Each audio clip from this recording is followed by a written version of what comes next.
Wake that ass up. Early in the morning. The Breakfast Club.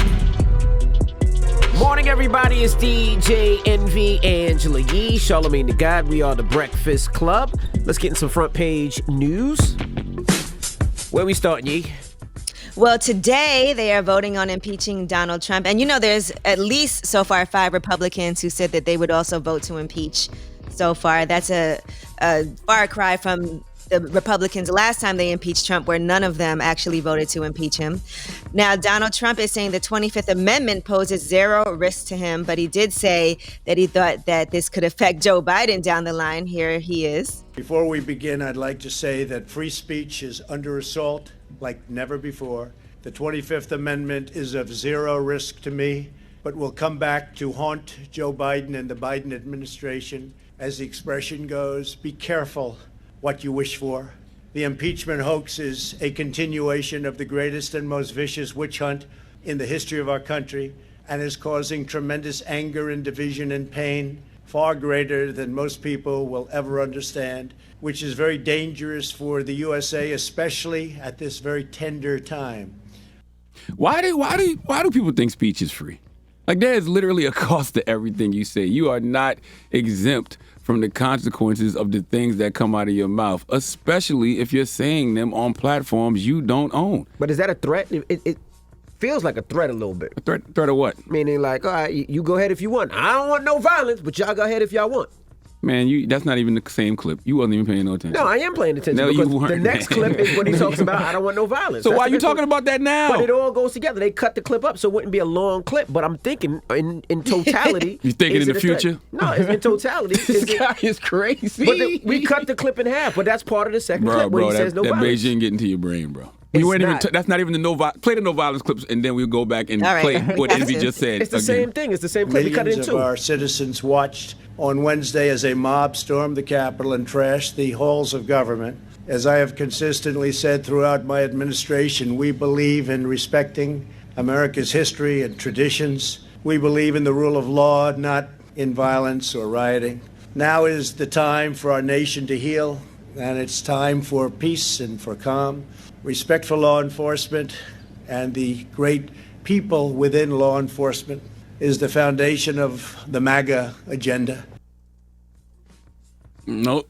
That wasn't the clip you was looking for either. I didn't play that clip. I didn't play that clip. Is it the same? I don't know what's going on in there. Is it the same speech? What? Is it the same speech? It came from I don't know what speech you're talking I know about. it's not. That wasn't the same speech. You're talking about when he was outside and he was saying he don't want no violence. Yes, but I don't know why you talking about I that. thought that came from the same speech. I could be wrong. I've been wrong before. All right. Yeah. All right. Well, listen, I do want to talk about the U.S. Justice Department, because with this Capitol breach, they are supposedly pursuing justice, and they have opened more than 170 subject files. So that means individuals they identified as people who potentially committed crimes that were at the Capitol rioting that day. And here is what the acting U.S. Attorney Michael Sherwin had to say about greater charges for these rioters. The initial charges we're filing, some of these misdemeanors, these are only the beginning. This is not the end. But what the public isn't familiar with is that the FBI, working with the U.S. Attorney's offices across the country,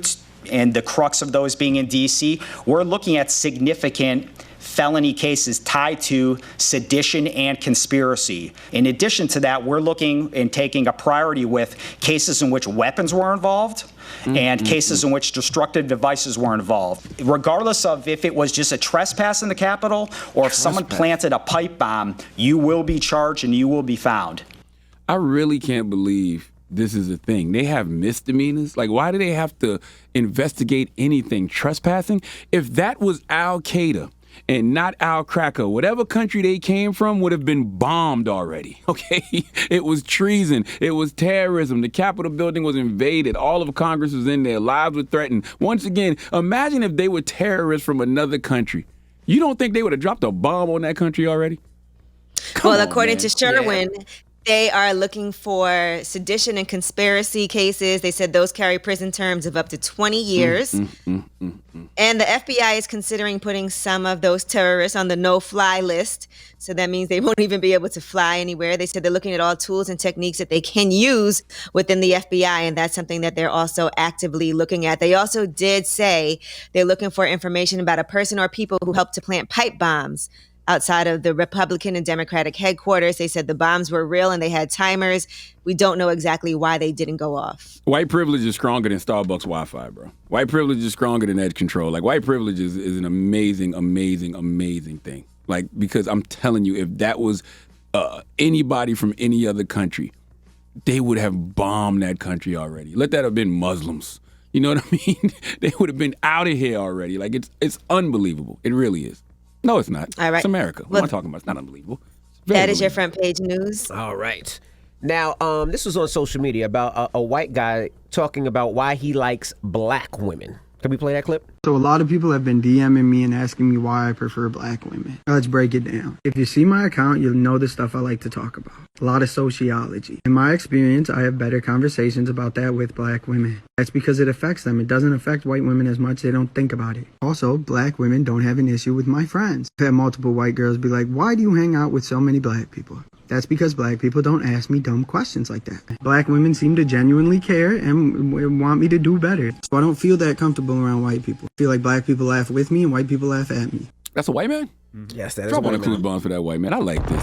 Anytime we can improve on race relations in America, we should. And this is one of those times. That white man is professing his love for black women. That's a beautiful thing. Is that a thing? That's gotta be a thing, right? Let's talk to some white men out there. Yeah, man. 800-585-1051. Let's get some white men, some white listeners on the line.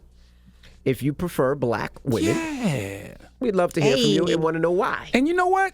Let's broaden it just a little. White women. Excellent taste. White women, do you feel that way about black men? Or even black women? Let's discuss. This is a good way to improve race relations. I like this. Okay. We're bringing people together. So we want to know if you're a white man and you prefer black women or black men. And if you're a white woman that prefers black men, black women. Yeah, okay. I like this. This is good. All right. This is good, guys. All right, let's open up the phone lines. 800-585-1051. Let's talk about it. It's the Breakfast Club. Good morning.